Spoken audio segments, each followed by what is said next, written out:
Good morning, students.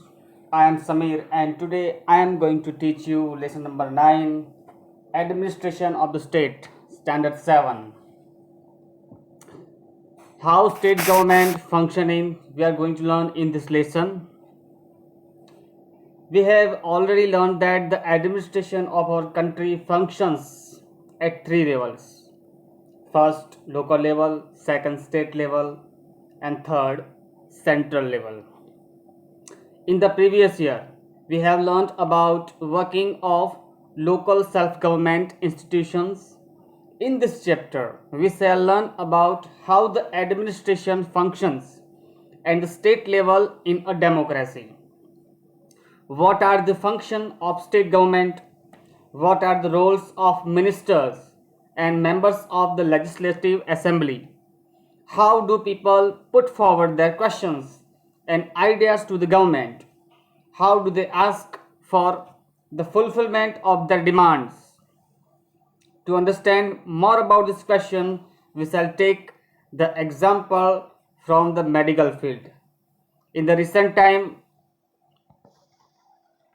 corona epidemic spread all over the country. Instead of corona, the more example about the cholera epidemic. Here are the conversation between the two friends. According to the news on TV, 10 people have died in Surat due to cholera. How would I know? The only things that I care about is that I am not affected by this. Can people really die due to the epidemic? I can hear a procession outside. We demand that the administration take immediate measure to control the epidemic. They should pay attention to maintain cleanliness and take steps to stop epidemic from spreading.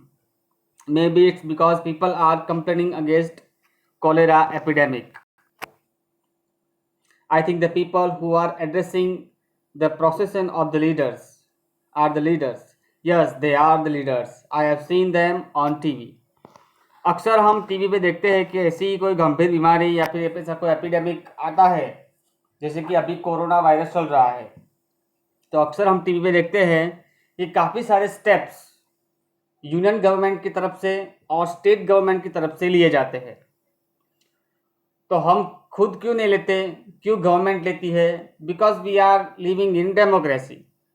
That is why when whatever happened in our country, like any cholera epidemic, corona epidemic, any natural disaster, the union and state government take care of us. All the steps taken by the government officials, because we are living in democracy. यानी कि जितनी भी government officials है वो हमें इस spread, ये जो रोग चल रहा है अभी, कोरोना चल रहा है अभी, ये स्प्रेड होने से कैसे रोकना है, उनसे कौन से स्टेप लेने चाहिए, वो जो एक मेडिकल डिपार्टमेंट होता है, मिनिस्ट्री ऑफ मेडिकल जो होती है, उससे संयुक्त बातचीत करके ये स्टेप लिए जाते हैं. जैसे कि अभी लॉकडाउन हुआ था तो वो lockdown taken by the union government and state government ने उसको फॉलो किया था. ये सारी जो जानकारी होती है जो सेंट्रल गवर्नमेंट से प्रोवाइड की जाती है, क्योंकि हमारे इंडिया में 3 स्तर पर गवर्नमेंट है. लोकल लेवल है, स्टेट गवर्नमेंट है और यूनियन गवर्नमेंट है. तो सबसे जो ऊपर होता है वो है union government. Think on basis of this picture, why was the problem of corona so serious in Surat? What steps should be taken by the local administration in such case as mentioned above? What are your views? If such situation arise in your locality, whom will you approach to present the case before the government? You have read about the incident of cholera epidemic. आपने यहाँ पे cholera epidemic के बारे में आपने पढ़ा. You might have observed leaders of your area presenting health issues to the local health. जहाँ पे भी ये फैला होगा, आपका लोकल एरिया का कोई रिप्रेजेंटेटिव होगा, वो आपकी मुलाकात लेने आएगा कि क्या है और क्या नहीं है. You might have observed leaders of your area presenting health issues to the local health officials, the district collector or the other officials. जब पूरे ज़िले में ये बात आती है तो उसका चार्ज कौन लेता है? ज़िले का प्रशासनिक अधिकारी यानी कि कलेक्टर जो होता है वो लेता है. But have you seen the member of legislative assembly, MLA of your area? क्या कभी किसी एमएलए, अब एमएलए कौन होता है? एमएलए वो होता है जैसे कि हमारे गुजरात में टोटल लेजिस्लेटिव असेंबली यानी कि विधानसभा की सीटें जो है वो 182 है. वो सारे 182 सीट जो है वो एमएलएज होते हैं जो सर्टेन एरिया के को रिप्रेजेंट करते हैं, जो हमारा प्रतिनिधित्व करते हैं, उसे हम एमएलए बोलते हैं और हम उसे चुनाव में वोट दे के हम उसको जिताते हैं, उसको हम एमएलए बोलते हैं. Have you heard about the legislative assembly? क्या आपने कभी लेजिस्लेटिव असेंबली यानी कि विधानसभा के बारे में सुना है? विधानसभा जो होती है वो देश के हमारे जितने भी राज्य है, जितने भी स्टेट्स हैं, सब में होती है. जैसे कि 28 स्टेट और 9 यूनियन टेरिटरीज हमारी है, तो 28 स्टेट्स की अलग अलग विधानसभा होगी जो रिप्रेजेंट करती है सीधा डायरेक्ट स्टेट को, और वो जो भी कुछ होगा उसको फॉलोअप देती है यूनियन गवर्नमेंट को. The legislative assembly members are known as MLA और मेंबर ऑफ लेजिस्लेटिव असेंबली. जो विधानसभा में जो सभ्य बैठते हैं उसे हम एमएलए कहा जाता है और उसे इसका फुल फॉर्म है member of legislative assembly. MLAs are directly elected by the people. After being elected from their constituency, there becomes a MLAs and from the government. जब चुनाव में जीत के वो आते हैं तो एमएलए कहा जाता है, उनको हम चुन के लाते हैं और according to Indian constitution he become a MLAs of, सरकार का वो एमएलए कहा जाता है. Thus we can conclude that MLAs are representative of the people. I already told you. Find out the MLAs of your area. Find out his or contact number and address. Make a list of the problems of your area and write a letter to MLA informing her about that. All the state of India have legislative assembly. हमारे जितने भी India के state हैं उनकी एक एक विधानसभा है. जैसे कि हम यूनियन गवर्नमेंट में जाते हैं तो वहाँ पे संसद होती है. संसद यानी पार्लियामेंट के 2 पार्ट होते हैं, लोकसभा लोअर हाउस और राज्यसभा अपर हाउस. वैसे ही स्टेट्स में लेजिस्लेटिव असेंबली, वहाँ पे जो संसद होती है, वैसे स्टेट में लेजिस्लेटिव असेंबली यानी कि विधानसभा होती है. Each state is divided into different constituencies, यानी कि हर कोई राज्य है, हर राज्य वो अलग अलग कॉन्स्टिट्यूंसी में बटा हुआ है. From each constituency one representative is elected by the people. The number of seats in legislative assembly differs from state to state and decided on the basis of population. यानी कि जितनी भी राज्य की विधानसभा की जो सीटें हैं वो हर एक राज्य में अलग अलग होती है. वो क्यों अलग अलग होती है? इसकी भी एक वजह है. जिस स्टेट की जितनी भी पॉपुलेशन होगी वो पॉपुलेशन के हिसाब से वो सीट्स बटी जाएंगी, वैसे ही वो बढ़ती है. Election are held by every 5 years. Election जो होते हैं वो एवरी 5 साल होते हैं. Candidates can either represent a particular party और stand for election as a independent candidate. यानी कि एमएलए बनने के लिए कोई पार्टी से बिलोंग करता हो या फिर कोई इंडिपेंडेंट कैंडिडेट, वो भी एमएलए बन सकता है. Thus the MLA can belong to the different parties. अलग अलग जो MLA होते हैं वो अलग अलग पार्टी से बिलोंग करते हैं. जैसे कि हमारे यहाँ पे बीजेपी है, कांग्रेस है और अदर्स पार्टी है, आप पार्टी है, वैसे ही पार्टी है। The legislative assembly of Gujarat has 182 seats. हमारी जो गुजरात की विधानसभा है उसकी 182 सीट्स है। कितनी है? 182।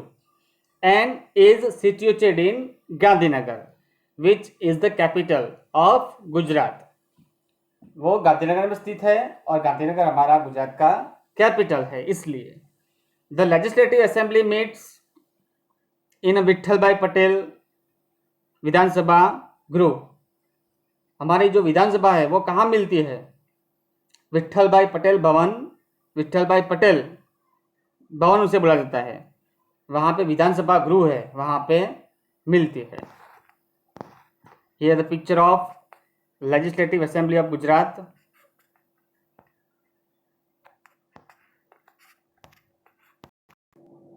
Here you can see the latest picture of the Gujarat Vidhan Sabha photo, Vitthal Bhai Patel Bhavan, which is situated in Gandhinagar.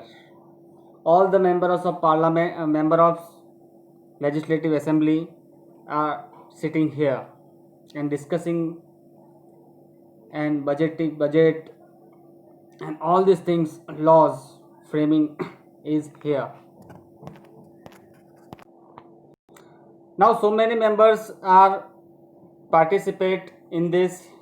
182 members are participate in this legislative assembly. In this assembly there are various part which is conducted by a few people, like the head of the assembly. Let us learn about how the ministers, some of them, यहाँ पे जो 182 members हैं उनमें से कई ministers होते हैं। Minister का रेशियो होता है 15-20 का, जिसमें 15 कैबिनेट के होते हैं, बाकी के राज्य मंत्री होते हैं। उसमें जो मिनिस्टर्स होते हैं, मिनिस्टर का भी एक हेड होता है, उसे हम बोलते हैं chief minister of Gujarat. Who is the chief minister of Gujarat? Shri Vijay bhai Rupani is the chief minister of Gujarat. Let us learn about how minister or a chief minister is selected from among the MLAs. आज हम देखते हैं कि इन MLAs के बीच में से ही किसी को चीफ मिनिस्टर चुना जाता है. The party which has the largest number of MLAs gains a majority with the support of other parties and or independent candidate. Chief minister किसे बनाया जाता है? जो पार्टी सबसे ज़्यादा सीट्स विधानसभा में प्राप्त करते हैं उसे में से उस पार्टी का ही कोई व्यक्ति उसे चीफ मिनिस्टर बनाया जाता है. यानी कि 182 सीट के ऊपर इलेक्शंस होते हैं और वो इलेक्शंस में जितनी सीट जिस पार्टी को ज़्यादा मिलती है तो उसको, उसके पार्टी के मेंबर को जो काफ़ी कॉम्पिटेंट होगा उसे चीफ मिनिस्टर बनाया जाता है. The government appoint the leader of the majority party as the chief minister. He she is invited to from the council of minister. वो जितने भी मिनिस्टर है उनकी वो काउंसिल जो होती है वो बुलाया जाता है उनको. The party that forms the government is known as the ruling party. उस रूलिंग पार्टी इनको शासक पक्ष बोला जाता है. While the other party forms the oppositions. और जिसकी सीट्स कम आती है उसको हम बोलते हैं ऑपोजिशन पार्टी, यानी कि विरोध पार्टी. अभी विरोध पार्टी कौन है? Congress party. Discuss this word in the class majority, ruling party, opposition party and constituency. Sometimes the ruling party is not by any one party alone but with the support of the other parties and independent candidate. What is the type of government is known. ये सरकार जो है वो किस नाम से जानी जाती है? लोकशाही की सरकार.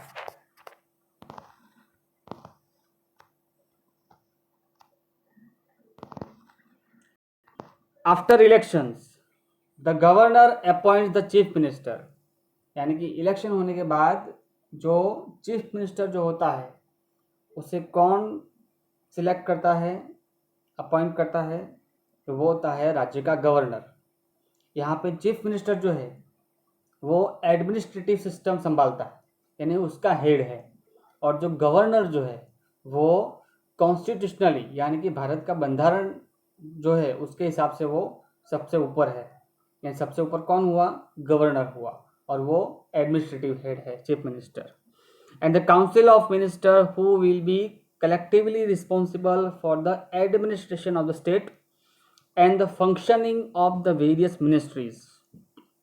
और जो मंत्रीज होते हैं, मिनिस्टर्स होते हैं, वो अलग अलग डिपार्टमेंट जैसे कि शिक्षण, teaching department, education department, mines department, foreign department, tourism department, there are various kind of departments in legislative assembly। तो वो सारा काम अदर मिनिस्टर्स को दिया जाता है। Each ministry is housed in different office premises। The legislative assembly is the place where all the MLAs belonging to both the ruling party and the opposition assemble for the discussion। यानी कि कुछ भी विधानसभा में होता है तो discussion के लिए दोनों पार्टी को बुलाया जाता है, और दोनों के मत के हिसाब से ही लॉ फॉर्म होता है। Many MLAs have dual responsibilities as a MLA as a minister। उसमें से जो मिनिस्टर्स होते हैं उसको दो रिस्पॉन्सिबिलिटी दी जाती है, एक एमएलए की भी और एक एज अ मिनिस्टर भी। The other organs of the state government is the executive which comprise of the governor, the chief minister and the council of minister। The administrative officials who works under the guidance and control of the ministers are also a part of the executive body। और वहीवटी विभाग के जो officials यानी bureaucrats जो नौकरी करते हैं सरकार में, वो मंत्री के अंडर में काम करते हैं, जैसे कि आईएएस, आईपीएस, सेक्रेटरीज ऑल्सो उनकी सलाह के अनुसार वो सलाह देते हैं और काम करते हैं। The council of minister are called government executive. Minister की जो काउंसिल होती है उसे क्या बोला जाता है? Government executives. While the administrative officials are known as administrative executives. Governor, governor यानी कि राज्यपाल। Each state of India has a governor. Bharat के जितने भी राज्य हैं उनके एक गवर्नर होते हैं, और गवर्नर जो होता है, governor is the representative of union government. He और she is appointed by the president for 5 years after consulting the prime minister. यानी कि राज्यपाल की जो नियुक्ति होती है वो भारत के राष्ट्रपति द्वारा 5 साल के लिए होती है। वो प्राइम मिनिस्टर यानी कि हमारे जो प्रधानमंत्री है, तो फिलहाल कौन है प्रधानमंत्री? नरेंद्र भाई Modi. Who is the president of India? Shri Ramnath Kovind. The governor is the constitutional head of the state. Governor जो होता है वो स्टेट का बंधारणीय पद होता है। State government functions according to the constitutions. The functions of the governor are, यानी कि गवर्नर के काम क्या होते हैं? This are list. Invites the leader of the majority party to from the government, administered the oath of loyalty to the constitutions of scarcity, calls the legislative assembly in session and also announce its adjournment। Every bill passed by the state legislature has to receive the governor assent। However, many bills requires his prior approval। A bill undergoes 3 readings in the legislative assembly before it passed। यानी कि विधानसभा में जो bill pass होता है उसका 3 बार reading होता है। Then it's sent to the governor before becomes a law। यानी कि वो कायदा बनने से पहले एक बार गवर्नर के पास जाता है और गवर्नर उसको साइन करता है, उसके बाद ही वो लॉ बनता है यानी कायदा बनता है। If a bill is not signed by the governor and is sent back to the Vidhan Sabha within his suggestions, then the MLAs have to debate on his suggestions. यानी कि गवर्नर जो पास sign नहीं करता तो वो bill pass नहीं होता और उसके बाद वो दोबारा असेंबली में जाता है और MLAs जो होते हैं वो उसको डिस्कशन करके आगे बढ़ाते हैं. The revised bill is sent back to the governor for his signature. और जो रिवाइज जो बिल है वो दोबारा वो राज्यपाल की साइन के लिए भेजा जाता है. In a emergency the governor can issue orders called ordinance. यानी कि जो आपातकाल होता है, कटोकटी जिसे हम बोलते हैं, उस टाइम पे जो ऑर्डर्स गवर्नर निकालता है उसको हम बोलते हैं ऑर्डिनेंसेस. अपॉइंट्स द जज of all the court that works under high court. Inform the presidents about the functioning of state government. So these are the functions of the governor. Now second part is chief minister of the state. The chief minister is the head of council of minister, a very important positions in the state government. He or she is also called CM. The functions of the chief minister are allotting various portfolios to different ministers for effective administration of the state. यानी कि राज्य का अच्छी तरह से शासन चलाने के लिए जो पोर्टफोलियोज जो होते हैं वो मिनिस्टर्स को डिस्ट्रीब्यूट करता है. Calling for meetings of council of minister as a regular intervals, supervising the work of every minister and guiding them, informing the governor about decisions taken by the council of ministers, forming a new council of ministers if necessary. The council of ministers frame policies for allotted subject or departments related to the state government and executes it. यानी कि जो minister की जो council होती है उनको जो department यानी उनको जो भी विषय दिया जाता है वो उनको स्टेट गवर्नमेंट की तरफ से दिया जाता है और वो उनको एग्जीक्यूट यानी कि जो कायदा बनता है उसकी अमलवारी वो कराते हैं. It also introduce the bill in legislative assembly. The finance minister of the state introduce the budget in the legislative assembly. यानी कि जो हमारा फाइनेंस मिनिस्टर जो है अभी कौन है गुजरात का, श्री नितिन भाई पटेल, वो बजट पेश करते हैं असेंबली में. What is the term of office of the cabinet? Almost 5 years. It is not certain but जितनी बार वो इलेक्टेड हो गया आता है उतनी बार वो कैबिनेट में रहता है. Basically 5 years. How are the minister responsible for the ministry? Why? Think about that. The work to be done is divided between the state and the central government. ये काम जितना है वो स्टेट और यूनियन गवर्नमेंट के बीच में बांटा गया है. The state government functions at the state level and the union government function at the national level. यानी कि जो राज्य के लेवल पे जो काम होता है उसको राज्य के लेवल बताया जाता है और जो यूनियन गवर्नमेंट के जितने भी कार्य है उसको राष्ट्र के लेवल पे होता है. There are things to know. Here are some little reform. There are 29 states in India. So here are some mistake. Just because of this old book, there are 28 states in India and 9 union territories in India, and including Delhi as the national capital of India. The difference between the state and central government is the area in which they functions. यानी कि central government और state government को काम करने के लिए अलग अलग विषय दिए गए हैं, उन्हीं विषयों पे उनको काम करना होता है. हमारे इंडियन कॉन्स्टिट्यूशन में भी ये चीज़ें बटी हुई है.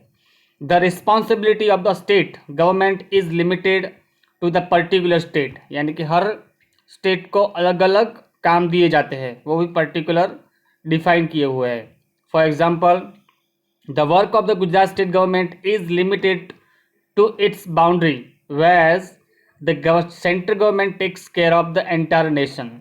यानी कि जो काम यूनियन गवर्नमेंट को दिए जाते हैं उनके अंडर में स्टेट गवर्नमेंट काम करती है, तो सारे के सारे विषय उनको नहीं दिए जाते. क्यों? क्योंकि जो सेंट्रल गवर्नमेंट है वो अच्छी तरह से सारे राज्यों की देखभाल कर पाए. The function and the power of the state and central government are divided into 3 list. जितने भी कार्य करने के विषय है वो उस गवर्नमेंट में 3 तरीकों में, 3 विषयों में बांटा गया है. हमारे 3 विषय कौन से हैं? फर्स्ट है union list, second is state list and third one is concurrent list. Concurrent list का यहाँ पे मीनिंग है संयुक्त यादी.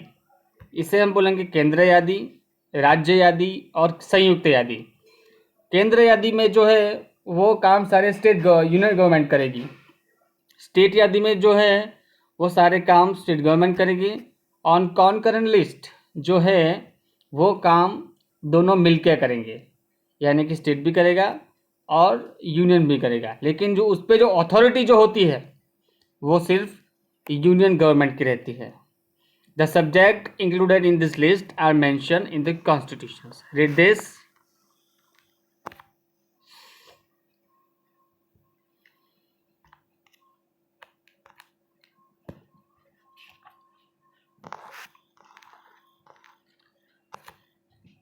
Legislative Assembly. Marina, Imran and other students of their school were very excited about the trip to Gandhinagar, the capital of Gujarat, where they are going to see the Legislative Assembly. After the security check, they went upstairs. There were arguments made for visitors from where they could see the grand hall downstairs. Sitting arguments for the member of Legislative Assembly was made in that meeting hall. On that day, the current issue was to be discussed in the Legislative Assembly. Usually, in the Legislative Assembly, the MLAs can express their views during the question answer session. यानी कि प्रश्न पूछने का एक session होता है, उसमें वो पूछते हैं. Then the concerned minister answered the question and briefed them about the measures being taken to solve the issues. ये जो उनकी टीम है वो स्कूल के जो बच्चे हैं, जितने भी स्टूडेंट हैं, वहाँ पे एमएलए कैसे काम करते हैं वो असेंबली में गए और प्रश्न पूछे जाते हैं और रिस्पॉन्सिबल जो होता है एमएलए वो उनका जवाब देता है. The concerned minister answered the questions and briefed them about the measures being taken to solve the issues. We often come across the television in a newspaper the decisions that are taken by the chief ministers and other ministers in order to run the government. While taking a decision about anything, it is necessary to take the permissions of the MLAs in the democracy. The MLAs can question the chief minister and the other minister, discuss about important matters. They can even take decisions regarding financial matters and decide on the expenditure to be done in different areas. When the Legislative Assembly is in the session, any of the MLAs can ask the questions. The Speaker manages the Assembly and one requires his her permission before presenting anything. यहाँ जो group होता है, assembly होती है, उसका representative कौन होता है? वो होता है स्पीकर. यानी सबको प्रश्न पूछना है, कब पूछना है, कितने समय में पूछना है, वो सब डिसाइड करता है स्पीकर. हमारे गुजरात के रिसेंटली स्पीकर कौन है? राजेंद्र त्रिवेदी, जो वडोदरा लोकसभा विधानसभा की सीट से बिलोंग करते हैं. I hope you understand this lesson.